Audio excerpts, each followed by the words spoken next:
दोस्तों ये है शेरा इंडियन एनर्जी लिमिटेड आईपीओ, जिसको दोस्तों हम लोग देखने वाले हैं आखिरकार ये ओपन कब हो रहा है, समझ रहे हैं ना। और ओपन हो भी रहा तो इसका जो प्राइस बैंड है ना आखिरकार वो कितना है, किस प्राइस के ऊपर कंपनी पैसा चाहती है। ठीक है, अब दोस्तों इसमें अगर हम लोग एप्लीकेशन देते हैं तो हमें कितना प्रॉफिट हो सकता है। तो दोस्तों इसका जो ओपनिंग है ना वो हम कह सकते हैं शेरा एनर्जी आईपीओ का, जो कि 7 फरवरी से 9 फरवरी तक ये ओपन रहेगा। पूरे 2 दिन तक इस आईपीओ में हम लोग क्या कर सकते हैं, बिड प्लेस कर सकते हैं, समझ रहे हैं ना। अब दोस्तों इसका जो फेस वैल्यू है वो कितना रुपये का है, जो कि 10 रुपये, यानी कि पर शेयर के पीछे जो इसका फेस वैल्यू निकला वो 10 रुपये पर इक्विटी शेयर।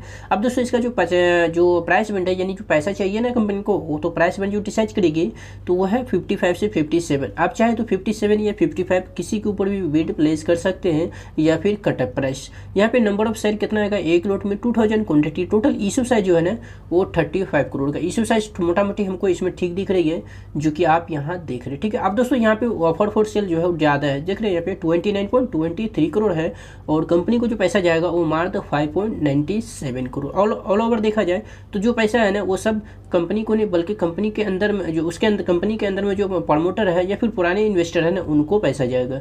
एनएसई के ऊपर ये लिस्ट होगा, एसएमए एनएसई आईपीओ है। 48% का लगभग 48.42% जो कि क्यूआईपी का कोटा है इसमें।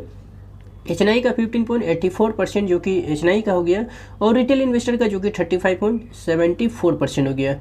अगर दोस्तों यहाँ पे बेसिक ऑफ अलॉटमेंट की यदि बात की जाए, जो कि 14 फरवरी रखी गई है, और रिफंड जो कि 15 फरवरी को है, और credit of side to demat account जो कि 16 फरवरी को, और लिस्टिंग इसका जो होना है वो है 17 फरवरी को। दोस्तों इसमें मैक्सिमम की यदि बात की जाए, यानी कि एक लॉट में नंबर ऑफ जो क्वांटिटी आएगा वो 2000 ही आएगा। उसमें इन्वेस्टमेंट अमाउंट जो है हम लोगों का वो 1,14,000। ठीक है, मैक्सिमम भी वही है क्योंकि एसएमए आईपीओ है, इसलिए आपको अगर ज़्यादा बिड प्लेस करना है तो अलग पेन से देना पड़ेगा। एचएनआई की यदि बात की जाए, 2 लॉट 4000 क्वांटिटी, 2,28,000 का निवेश पड़ेगा इसका। प्रमोटर का स्टेक पहले जो हुआ करता था वो हम कह सकते हैं इस कंपनी के अंदर में 66.57%, अब जो रहेगा वो 63.51%। फाइनेंशियल की यदि बात की जाए ना तो फाइनेंशियल आप देख सकते हैं, जो कि यहाँ पे 31 मार्च 2020 से लेकर के जो कि 2022 सितंबर 13 तक का मेंशन। ठीक है, पहले तो हम देखेंगे इसका एसेट क्या है, टोटल एसेट, समझ रहे हैं ना। एसेट कंपनी का जो है वो कैसा बढ़ रहा है या फिर कम रहा है या फिर क्या हो रहा है। यहाँ पे टोटल एसेट जो इसका 31 मार्च 2020 में जो है वो है 27,731 लाख, जैसे कि मैंने बताया आपको ये रुपीस है लाख में, ठीक है, करोड़ में नहीं है।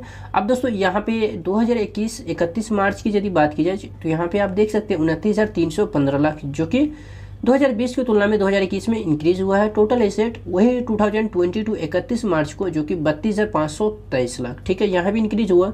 और यहाँ पे 3 मंथ का जो डेटा है ना 2022 सितंबर 13 तक का, वो बता रहा है 33,832 लाख। तो देखा जाए दोस्तों तो यहाँ पे एसेट जो है ना कंपनी का अच्छा बढ़ा है, ठीक है। अब दोस्तों यहाँ एसेट का मतलब सीधा शब्द है दोस्तों, जो कि इन्वेस्टमेंट, बात समझ रहे हैं ना। और टोटल रेवेन्यू की यदि बात की जाए ना 2022 31 मार्च तक का, तो दोस्तों वो कितना आ रहा है, तो दोस्तों यहाँ पे आप देख सकते हैं 42,619 लाख, ठीक है, टोटल रेवेन्यू है जो कि 2022 में। और उसके बाद दोस्तों 42,271, यहाँ पे थोड़ी सी क्या हो गया, कम हो गया, ठीक है ना, जो कि पिछले साल की तुलना में अगर देखा जाए तो 2020 की तुलना में 2021 में थोड़ा सा कम हो गया। वही 2022 31 मार्च की यदि बात की जाए 52,458, यहाँ पे काफ़ी अच्छी यहाँ पे रेवेन्यू जो कि इंक्रीज हुआ है। उसके बाद 2022 सितंबर 13 तक की यदि बात की जाए जो कि 33,953 लाख, ठीक है। अब यहाँ पे प्रॉफिट आफ्टर टैक्स की यदि बात की जाए तो आप देख सकते हैं 2022 31 मार्च को जो कि 361.43 लाख। उसके बाद 2021 31 मार्च जो कि 502.67 लाख, ठीक है, काफ़ी अच्छा इंक्रीज हुआ जो कि 2022 के तुलना में 2021 में। अब 2022 31 मार्च की यदि बात की जाए जो कि 699.5 लाख, यहाँ भी काफ़ी अच्छा इंक्रीज हुआ है। वही 2022 सितंबर 13 तक का यदि बात की जाए जो कि 428.25 लाख। तो ऑल ओवर देखा जाए तो कंपनी रेवेन्यू और प्रॉफिट आफ्टर टैक्स जो कि काफ़ी अच्छा ईयर बेसिस के ऊपर इंक्रीज किया है। नेट वर्थ की यदि बात की जाए तो आप देख सकते हैं जो कि यहाँ पे 5624 लाख, जो कि 2022 31 मार्च, उसके बाद 2021 31 मार्च की यदि बात की जाए तो दोस्तों यहाँ पे देख सकते हैं 6,075 बढ़ के हो गया 6673 2022 31 मार्च। उसके बाद सितंबर 2022 30 तक का यदि बात की जाए, जो कि 754 लाख का। ठीक है, कंपनी ऑल ओवर देखा जाए तो कंपनी अच्छी खासी रेवेन्यू और प्रॉफिट और नेट वर्थ भी इंक्रीज कर रही है हर साल। टोटल बोर्निंग भी अच्छी खासी दोस्तों आप देख सकते कंपनी के ऊपर है, जो कि आप देख रहे हैं यहाँ पे 11,062 लाख का, जो कि 2022 में था।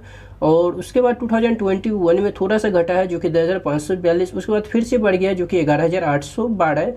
उसके बाद अभी करंट जो अभी भी इसके ऊपर जो डेट है ना, यानी कि कर्ज, वो 11,437। तो दोस्तों आप इसको भी इग्नोर नहीं कर सकते हैं, डेट भी काफ़ी अच्छा है। ऑल ओवर देखा जाए दोस्तों कंपनी जो है ग्रोइंग है, इसमें कोई शक नहीं। अब देखते हैं दोस्तों इसका जीएमपी क्या है। अब दोस्तों यहाँ पे जैसे कि शेरा एनर्जी आईपीओ का यदि जीएमपी का यदि मैं बात करूँ तो जीएमपी यहाँ पे शो नहीं कर रहा, समझ रहे हैं, क्योंकि दोस्तों इसका जो प्राइस है ना वो 57 रुपीज़ है। जीएमपी यहाँ पे शो नहीं कर रहा। हालांकि ये आईपीओ ओपन जो होगा ना वो सामने भी मंगल से, तो हो सकता है सोमवार को इसका जीएमपी में अपडेट है। जैसे ही अपडेट आएगा तो मैं आपको हाथों हाथ जरूर बता दूंगा। वैसे भी दोस्तों इसका लास्ट 3 डे ना 12 से 3 बजे के बीच में वीडियो दूंगा। आखिरकार इस आईपीओ का जो डिमांड है ना वो मार्केट के अंदर कैसा है, और डिमांड है भी तो जो सब्सक्रिप्शन का डेटा बता क्या रहा है, और एंड जीएमपी क्या आया है, ताकि हम लोग अगर उसमें एप्लीकेशन दे भी तो कितना प्रॉफिट हो सकता है। तो इसके लिए आप चाहे तो चैनल को जरूर सब्सक्राइब कर सकते हैं।